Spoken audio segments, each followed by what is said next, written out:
So our next speaker is Peter Dues. He is coming to us from the University of Essex, where he's now an emeritus professor. I think, like many, first encountered his work, the Logics of Disintegration, which was really kind of like a helpful account for me that puts various strands of post-structuralist thought into contact with the Frankfurt School, and really helped me understand both the Frankfurt School and why I should be a little less enamored with post-structuralist currents of thought. Along with a number of other publications on topics in post-Kantian idealism, Peter will soon have a new book on Schelling's late philosophy that puts it in dialogue with Hegel. The book is titled Schelling's Late Philosophy in Confrontation with Hegel, and it's going to be coming out from Oxford in October. That's correct. Yeah. Thomas Corana, who's written one of the blurbs for the book, has this to say about it. The book derives an astonishing and compelling account of Schelling's overall project with a clear definition and edge. Dues now shows that Schelling provides us with a form of absolute idealism that should be considered as the most serious competitor to Hegel's, an absolute idealism beyond the idea, which really makes me want to read the book, and I hope should make all of you also want to read the book. And today he's speaking to us about Hegel and Schelling. So the title of this talk is Reason and the Theory of the Will in Hegel and in Schelling's Late. Thank you. Thank you.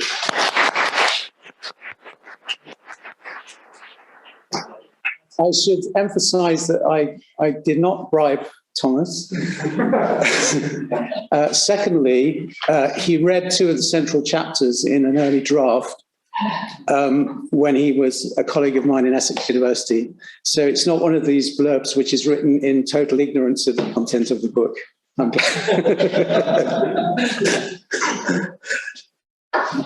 It's more than nice to be here. It's actually absolutely delightful to be here. I spent a great year in Berlin in 2015 doing the spade work for my book on Schelling. Most of what I'm going to say today is kind of extracted from that book or from discarded bits of the book.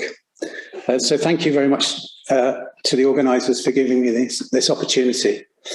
Part of the book which I discarded was a discussion of Kantian constructivism. So that's what I'm going to present first. And I just said to Thomas that I'm very relieved that constructivism has not completely disappeared over the historical horizon at this point in time. I was quite relieved hearing the discussion so far that, course guard isn't quite yet. I'm not quite sure what the appropriate metaphor is. But anyway, still, a live issue. I don't have a handout. I think it's less a British tradition than a US tradition to always have a handout. But I will do you the courtesy of briefly outlining what I'm going to say. So I'm going to start by talking about constructivism. And my basic idea is that there's obviously an inherent tension in the notion of self-legislation, or the relation between Wilke and Wille. And Korsgaard and O'Neill go in different directions. They back different horses. Korsgaard backs self, and O'Neill backs legislation. But the very fact that they split in that way demonstrates, the problem with constructivism. So that's the first part of the argument. Then I'm going to briefly discuss why Hegelians think that they've solved the problem of the relation between Wille and Willkür. And then I'm going to argue that that's not true, that Hegel, in fact, has not solved the problem, and that Schelling's distinctive approach to this question almost defines his late philosophy, or it sets the scaffolding for his late philosophy. So that's roughly the itinerary that we're going on. So it's a familiar experience in philosophy, as in life more generally, that the solution to a problem in one domain has knock-on effects which cause difficulties further down the line. Such is certainly the case with the steps which Kant took to disarm a prominent criticism of the initial version of his moral theory, formulated notably by Karl Leonhard Reinhold. So we don't need to rehearse this in great detail. Kant says in the groundwork, a free will and a will under moral laws are one and the same. That's a quote. So then we have the problem, if we are only free when acting morally, it must be the case that we are not free when we act contrary to morality. It also follows, therefore, that we can't be held responsible for our immoral actions. As is well known, Kant responded to this problem by introducing a distinction between Wille, the rationally legislating will on some accounts, and Willkür, now often translated as power of choice on the other. According to the fullest account of this dichotomy, which he gives in The Religion, the basic moral disposition of each human being is determined by a primordial choice to accept or reject the primacy of the moral law. In other words, according to this revision of his theory, it's we who decide whether or not to place ourselves under the moral law. But in this case, what becomes of the moral law's unconditional validity? Or to put it another way, how can the exercise of Willkür itself be subject to some kind of moral evaluation? And these difficulties come into focus in a passage in the Metaphysics of Morals, where Kant says the following. This is quite a long quote. Although experience shows us that the human being as a sensible being has the capacity to choose in opposition as well as in conformity with the law, his freedom as an intelligible being cannot be defined by this, since appearances cannot make any supersensible object, such as free choice, understandable. We can also see that freedom can never be located in a rational subject's being able to make a choice in opposition to his law-giving reason, even though experience proves often enough that this happens, though we still cannot conceive how this is possible. It's clear from this quotation that having introduced the distinction between will and Willkür, Kant has great difficulty in coordinating the two forms of willing in a satisfactory structure. He's deeply resistant to regarding the exercise of the power of choice with respect to the moral law as an expression of freedom. Yet without this power, human beings would be simply automata, according to Kant's own theory, determined to act either by the rational structure of the will, which he says is not in itself neither free nor unfree, or by their impulses and desires, with no independent say in the matter, as it were. In a later essay, Reinhold tries to sort of introduce a kind of mediating self in the middle, which can sort of choose between impulse and the moral law to get the freedom back in. Furthermore, there must be surely something seriously wrong with a moral theory, which, on Kant's own admission in this quotation, is helpless to explain one of the most pervasive features of human life, namely that human beings behave badly rather a lot of the time. I mean, it seems to me quite extraordinary that Kant can just say, we just cannot explain how people are evil, and that's not supposed to be a problem with his moral theory. One might have expected the constructivist interpretations of Kant's moral theory, which was so influential in the late 20th century, to have placed a high priority on providing a coherent account of the relation between Wille and Willkür. But in fact, such is not the case. For example, the index of Honora O'Neill's 1989 essay collection, Constructions of Reason, contains only 3 scanty references to the issue of Wille and Willkür.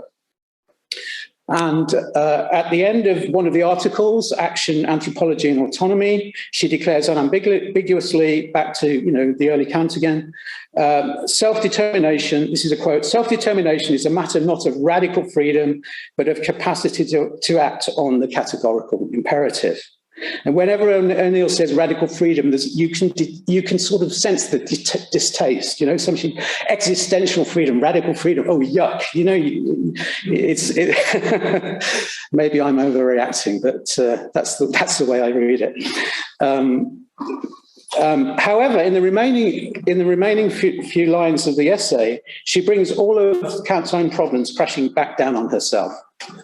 She immediately states that this capacity or power is limited both in human beings and in other finite rational beings.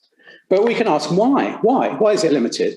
As Reinhold pointed out in another essay, his remarks on the concept of free will in the introduction to the metaphysical foundations of the doctrine of law, it's a rather long title, but it's an essay by Reinhold.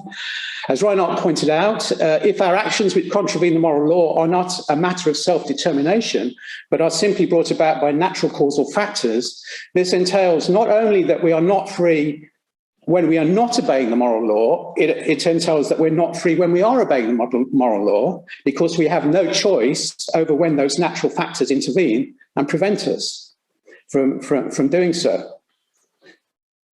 So it seems that in order to avoid this consequence, we must also consider determining ourselves for or against the moral law to be an aspect of our self-determination. And that's precisely what Reinhold tries to do in this particular essay, his remarks on Kant's concept of free will. In her essay collection, Creating the Kingdom of Ends, Christine Korsgaard, another distinguished post-Rawlsian constructivist, just bites the Kantian bullet. She admits that within Kant's framework, a free but evil will is both unintelligible from the standpoint of pure practical reason and theoretically inexplicable. It's true that in her well-known later text, The Sources of Normativity, Korsgaard does make an attempt to account for human immorality. However, it's not a very successful one. In her interpretation of Kant's practical philosophy, I quote, "An obligation always takes the form of a reaction against a threat of a loss of identity. So this entails that unconditional obligations, such as those specified by the categorical imperative, must threaten the irreducible core of our identity." Korsgaard refers to this as our moral identity or our humanity. Our humanity consists in our identity as being to have a basic defining interest in sustaining some concrete socio-cultural identity, and for this reason it is assumed to be prior to any more specific identity. However, Korsgaard cannot claim that it's normatively prior. Korsgaard cannot claim that our humanity is normatively prior to our concrete identity, because she's trying to explain the origin of normativity. That would be circular. So she's still got no account of why we have an impulse to commit immoral actions. She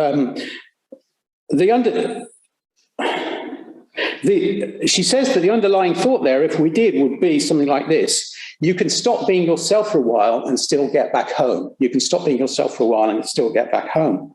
But what interest could we have in stopping being ourselves?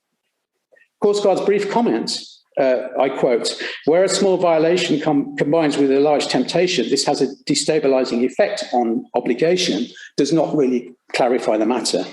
We still don't know what a large temptation would consist in. So I could summarize much of what I've been saying so far by pointing out what I said at the beginning, that rather than striving to figure out a viable account of the relation between will and willkür, these two distinguished constructivists simply back one horse or the other. The concept of the self and the concept of legislation in the notion of self-legislation reveal the internal tensions of the concept, and they're pulled apart. Korsgaard concentrates on the former, on the self, and O'Neill on the latter, on the legislation. Korsgaard focuses on the pressure of practical decision-taking as an existential constant of the human situation.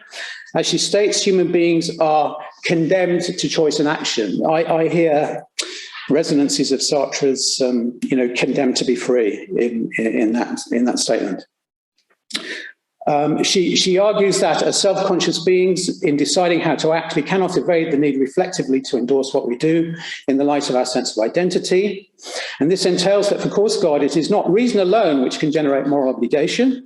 As she puts it, self-conceptions are essential to the normativity of reasons. By contrast, for O'Neill, it is legislating reason as such which does the work. As rational beings, human beings cannot evade the demands of the reflexive and recursive process of justification which reason consists in. And this process is just what we mean by autonomy. As she says, reason has no transcendent authority. It can be only vindicated by critique, and critique is itself at bottom no more than the praxis of autonomy in thinking. Korsgaard does her best to anchor our practical obligations in our specific socially furnished identities as human agents. From a Kantian viewpoint, such identities are, of course, contingent. However, she argues, I quote, "What is not contingent is that you must be governed by some conception of your practical identity. Unless you're committed to some conception of this, you will lose your grip on yourself as having any reason to do anything, and with it your grip on do one thing rather than another, and with it your grip on yourself as having any reason to live and act at all." So that's the constitutivist position, obviously. This status of being a reflective animal who needs reasons, as Korsgaard puts it, we need reasons, constitutes our human or moral identity. And she therefore takes herself to have established that our moral identity has overriding importance for us. By contrast, O'Neill focuses on the process of reasoning, not on the agent. It's interesting that in order to do this, she has to elide the moment of Willkür. In fact, she's constantly eliding the moment of Willkür. You know, that's the yucky existentialist freedom that she's constantly trying to suppress. So she says, for example, at the end of one of her essays, this is on autonomy and anthropology, on Kant's view, there is no possibility of Willkür, of freedom from alien causes, for those who do not have the capacity for Wille. Okay, so that's fair enough. There's no possibility of Willkür unless we have the capacity for Wille. But then she slides from saying we need to have the capacity for Wille to saying that we actually have to exercise Wille. So the next sentence says, to be free from alien causes is not to surrender to arbitrariness and unintelligibility, but to seek to ground actions in something that is not alien, which is reason. The only thing which is not alien to us, as far as I can tell from O'Neill, is reason. You know, your love for your spouse is alien to you, according to O'Neill. It's contingent and transitory, and maybe you'll get divorced in 5 years' time. I don't get it.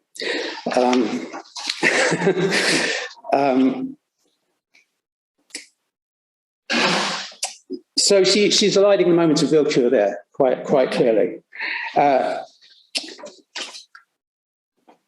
O'Neill's basic approach is to show that, according to Kant, certain procedures are constitutive of reasoning as such, and that these procedures have moral content.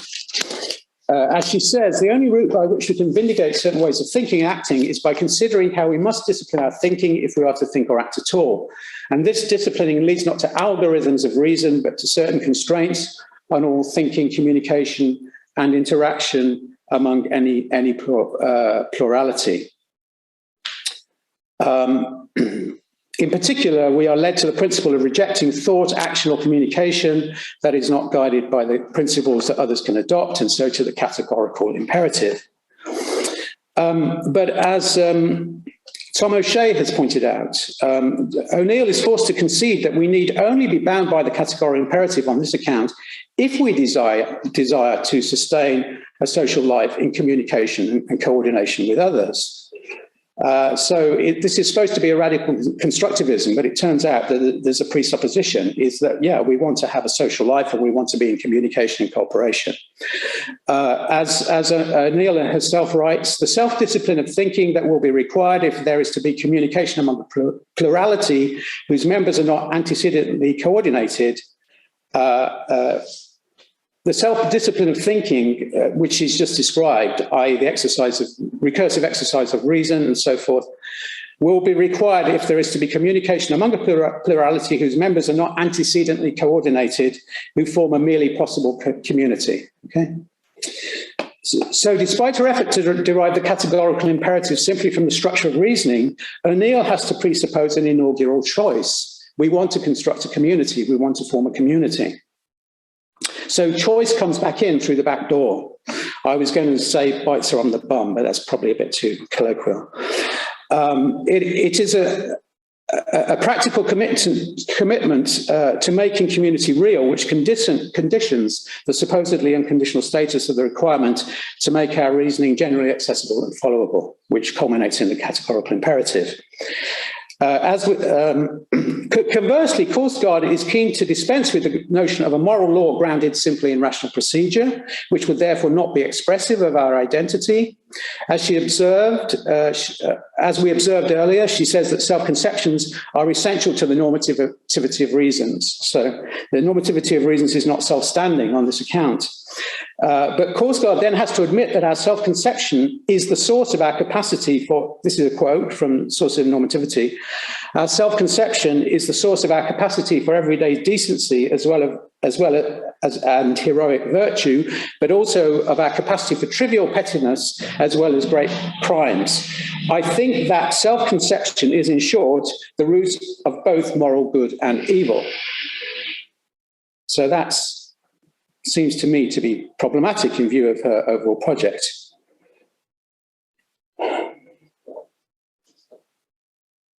So even when it's clear what we need to do to preserve it, our self-conception, our humanity, which is far from always being the case, it is often overridden in practical matters by our more localized understanding of who we are as socialized agents. As Albert Camus is reported to have said, commenting on the Algerian War of Independence, between justice and my mother, I choose my mother. I mean, just one comment I would make about that is that not intelligible? Because O'Neill argues that the condition of intelligibility is following, the recursive procedure of reason. Otherwise, you're not intelligible. So, is it not intelligible for Camus to say, between justice and my mother, I choose my mother? I mean, I just throw that out as a question. So on pain of triggering a regress, Korsgaard cannot argue that we ought to prioritise our moral identity. The notion of the more O'Neillian option of appealing to the impersonal authority of reason as such is not available to her. So that's the first part of the paper, where I'm trying to show that, this sort of divergence of these two strands of constructivism, which then find that they need the other pole that they thought they'd got rid of, et cetera, et cetera. A little bit of dialectic, you might say.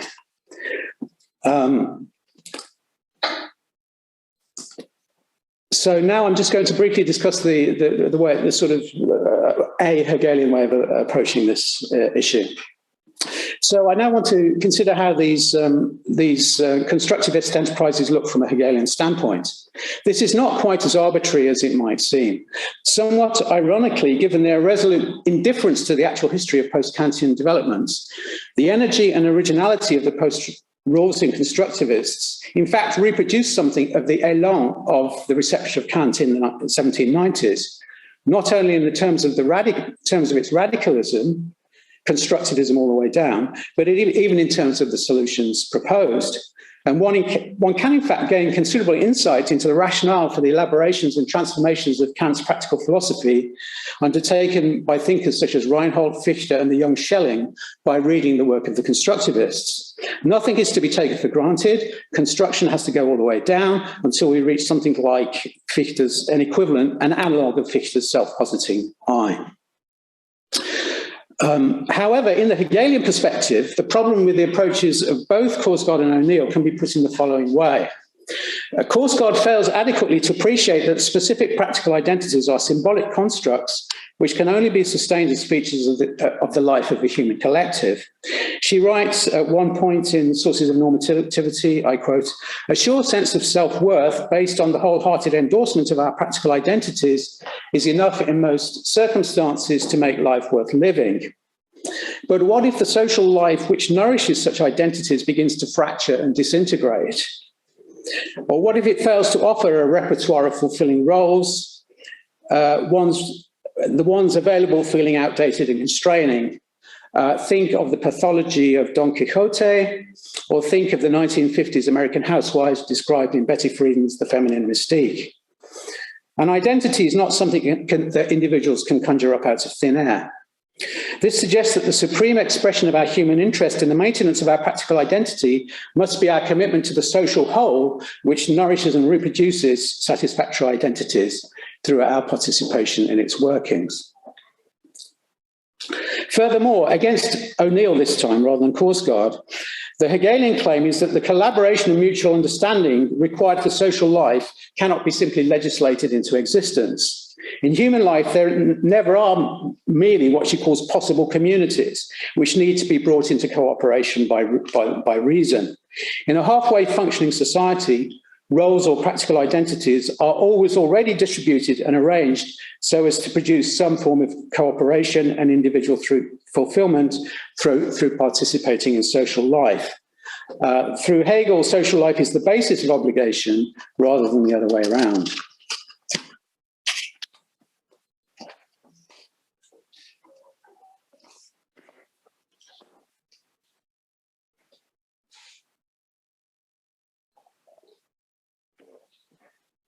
At the same time, Hegel remains in some respects surprisingly Kantian.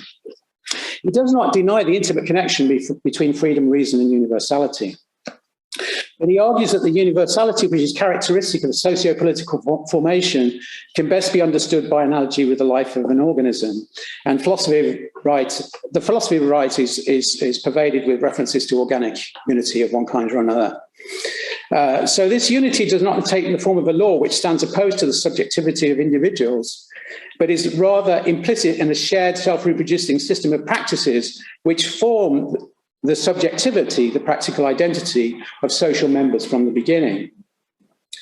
Hence, the individual can be free in participating in practices of the practices of her society, because these practices both shape and express who she is. They can do this because they are themselves autotelic, in the way that pure practical reason is autotelic in Kant. The life of a human community is its own end, or in Hegelian terms, it's a realization of objective spirit.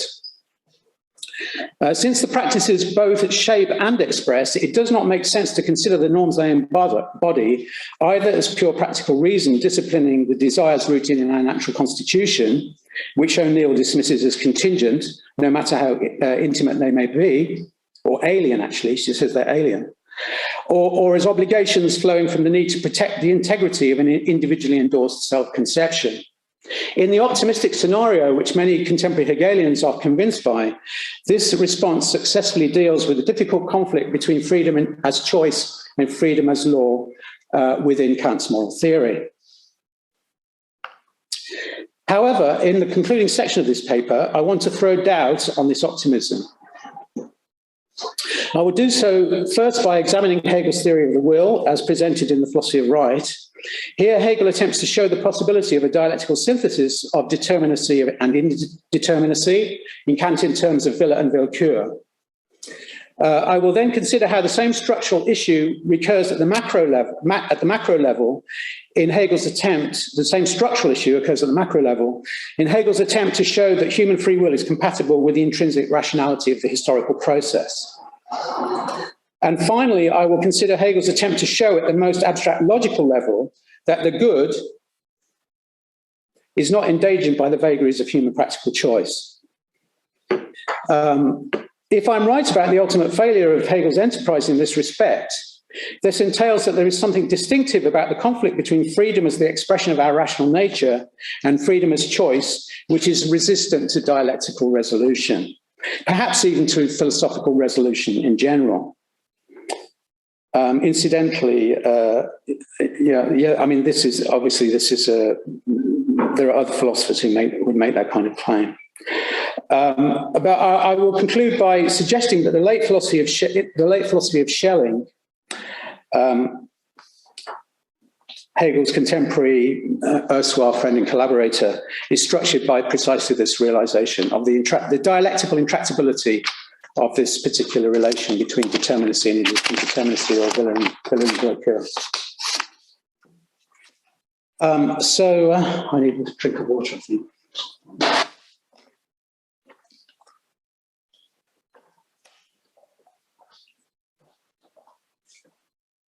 So Hegel does not underestimate the extreme tension between the two dimensions of freedom. And this emerges clearly in a quote from the 1824-25 transcript of the Lectures on the Philosophy of Right, where he says the following. This is quite a long quote. There are two moments which belong to the will as such. The first is the negation of all that is particular, and the second, the negation of all indeterminacy. The first is the transition to indeterminacy, the second, the transition to particularity. The first is to free myself from all determination. The second is to posit all determination. Every human being will find these two determinations in his self-consciousness, and this is freedom. The human being appears now as a being full of contradictions. He is contradiction itself, and only through this contradiction comes to consciousness. It is the power of spirit which can endure this contradiction within itself. No other natural being can exist with it. Spirit, however, is not merely the existence of this contradiction, but is just as much its resolution. And this is the concept of the will. End of quote. So as this citation makes clear, while Hegel is acutely aware of the tension that I've been exploring so far, he thinks that his theory of the will overcome them. And this is a sort of a significant quotation from it's paragraph 7 of the Elements of the Philosophy of Right, where he says this. The will is the unity of both these moments, particularity reflected into itself and thereby restored to universality. It is individuality, Einzelheit, the self-determination of the I, in that it posits itself as the negative of itself, that is, as determinate and limited, and at the same time remains with itself, that is, in its identity with itself and universality. And in this determination, it joins together with itself alone. I, he's using I as, a sort of name for the self there. I determines itself insofar as it is the self-relation of negativity, self-relating negativity. As this relation to itself, it is likewise indifferent to this determinacy. It knows the latter as its own and as ideal, as its mere possibility, by which it is not restricted, but in which it finds itself only because it posits itself in it. Okay? So that's Hegel trying to negotiate this tension between determinacy and indeterminacy of the will. Clearly, Hegel's aiming for a synthesis. As he states, freedom thus consists neither in indeterminacy nor indeterminacy, rather it is both. It is both. However, how can anything, even dialectically regarded, be both determinate and indeterminate? That's my basic question. Or to put this in another way, is the relation between determinacy and indeterminacy fully reciprocal, or is it rather asymmetric? And I want to argue it's asymmetric. Although a freedom which was never realized in any specific actions would clearly be nugatory, freedom does not have to be actualized in any particular action or set of actions. This is implied by Hegel's own description of determinacy as what he calls mere possibility by which the I is not bound. In other words, while the capacity for reflection negates or suspends particular determinations as necessities by transforming them into possibilities, determinations of the will do not negate or suspend reflection as a permanent possibility by transforming it into a process with a necessary outcome. That's the asymmetry. Rather, the possibility of further reflection always remains. Hegel, in effect, concedes this when he points out that the subject and its self-relatedness does not specifically negate, but is indifferent towards its determinations.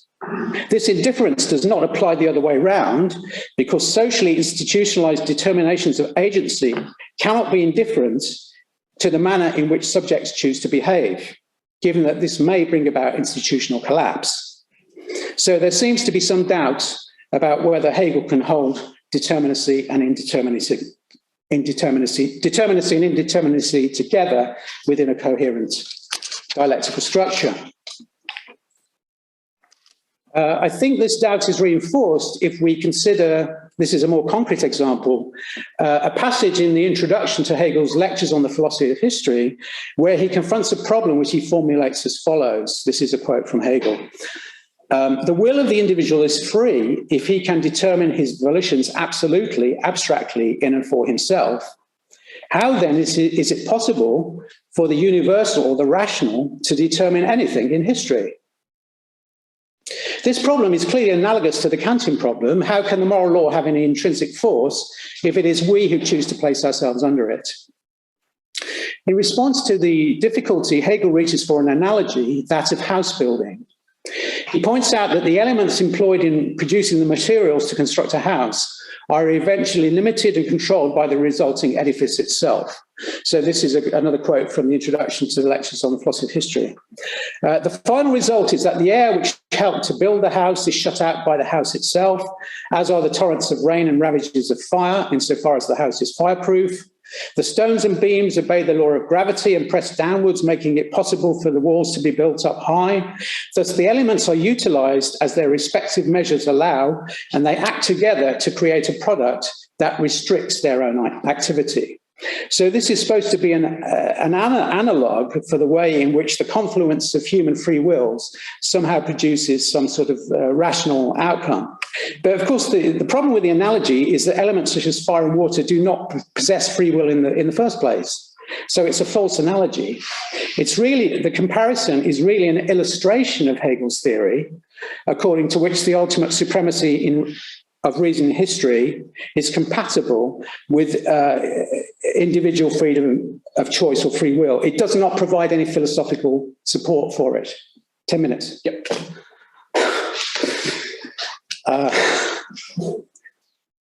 Oh, wow. Okay. Yeah, I'm going to have to not treat you to an excursus into Hegel's logic. Too bad. Sebastian Garder, in a similar context, says that all the Hegel, in these kind of situations, Hegel offers you the form of a solution, but he doesn't actually offer you a solution. He says this is dialectically resolved, yeah? But how? Okay, so I have to miss out logic, Hegel's logic, where I think the same problem recurs at a high level of abstraction. But we could talk about that later if you wish to do so. And I'll just move on quickly to Schelling. Okay, so like Hegel, Schelling is a profoundly dialectical thinker, of course. But unlike Hegel, he slowly comes to the conclusion that the conflict between freedom as reason and or rational necessity and freedom as choice is sui generis and not susceptible to a dialectical resolution. And we can perceive Schelling's sense of this truth germinating in his most celebrated text, the Treatise on the Essence of Human Freedom, 1809. So about 3 or 4 pages into the text, the main text, not the introduction, he says the following. Without the contradiction of necessity and freedom, not only philosophy, but every higher willing of the spirit would sink down into the death characteristic of those sciences where it finds no application. I'll give you that in German. Ohne den Widerspruch von Notwendigkeit und Freiheit würde nicht Philosophie allein, sondern jedes höhere Wollen des Geistes in den Tod versinken, der jenen Wissenschaften eigen ist, in welchen keine Anwendung hat. This statement can be said to put philosophy in a double bind. On the one hand, as a contradiction, the relation between rational necessity and freedom of choice, which is what Schelling means here by freedom of necessity, clearly should be something that philosophy is trying to resolve. After all, what is philosophy if not an attempt to overcome the disconcerting inconsistencies and contradictions which start to come to light once we begin to reflect on our spontaneous understanding of ourselves and of the world? On the other hand, Schelling states there is a sense in which it is only the effort of dealing with this contradiction which keeps the spirit alive. And science would sink down into death if it was actually resolved. There's a sense in which Schelling's entire subsequent career can be seen as an attempt to cope with the conflicting imperatives built into this declaration. So I can only give, Schelling Spät philosophy, I can only give you the briefest hint of what's going on there. So to give you the briefest sketch, it will come as no surprise for those of you who know something about it that Schelling's division of his late philosophical system into 2 components, which he refers to as negative philosophy and positive philosophy, is fundamental to his response to this dilemma. Negative philosophy is a pure rational science, comparable in many ways to Hegel's logic. It elaborates dialectically and in an a priori manner a theory of the fundamental forms of being. Schelling terms it negative, however, because it progressively negates the facticity of the essential forms of nature in the human world by showing them to be built into the reflexively elaborated pattern of rational thinking as such, pure a priori thinking, which is what he's interested in his negative philosophy. So the facticity of the world is gradually absorbed into the a priori concepts or forms or whatever you want to call them.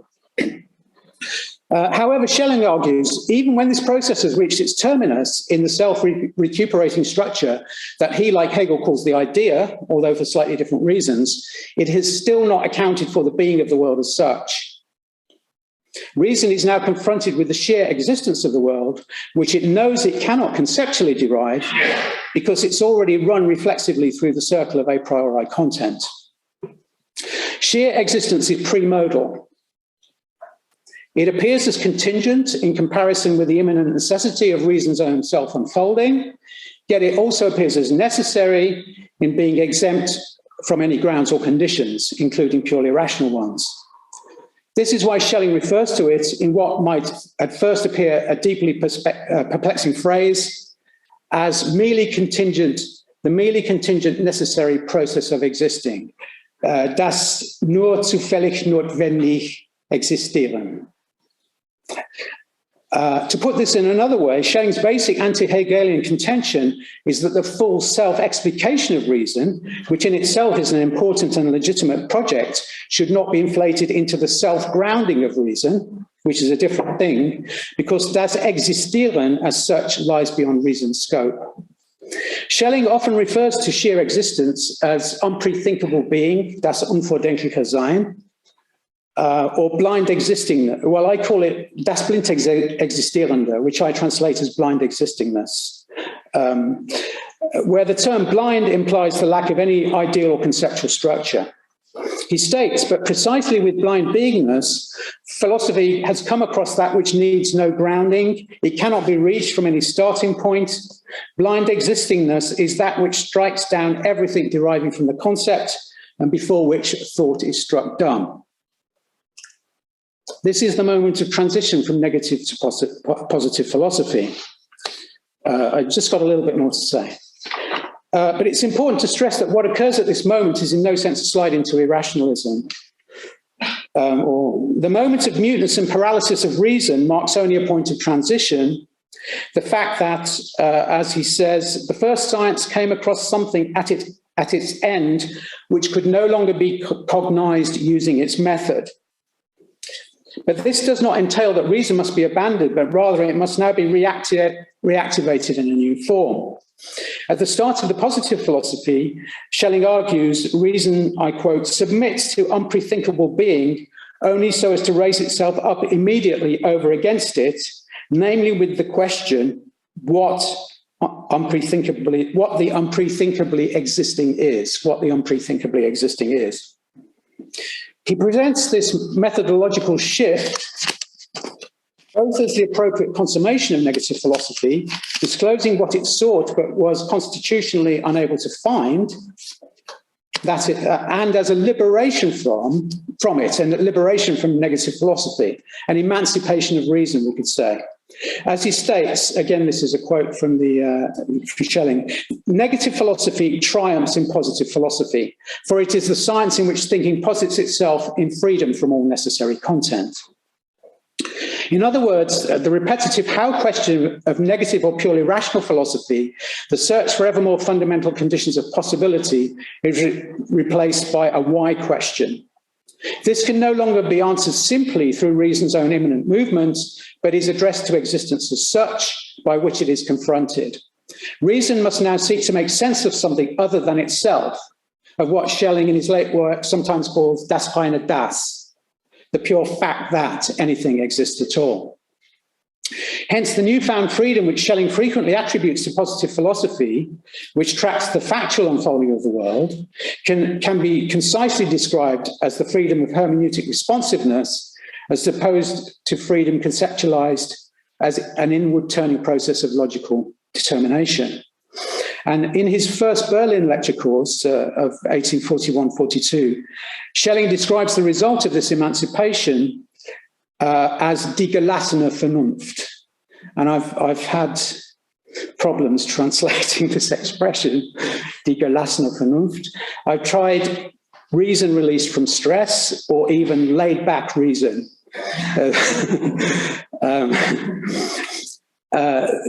This is reason which, as Schelling says, it is reason which liberates itself from itself. Die Vernunft, die sich von sich selbst befreit. So the idea reason is no longer kind of cramped over itself, kind of in this kind of involuted way, but it's kind of opened out towards existence. Yeah. Although I do not have time to describe the process in detail here, reason liberating itself from itself is the recurrent process which structures the historical narrative of Schelling's positive philosophy. It's basically a history of consciousness. It's just an alternative history of consciousness to Hegel's history of consciousness. But that's what structures it. It's this repeated movements of breakout. So in this way, we could say Schelling acknowledges the legitimacy of both Wille and Willkür without claiming that the tension between them could ever be definitively resolved. Thank you.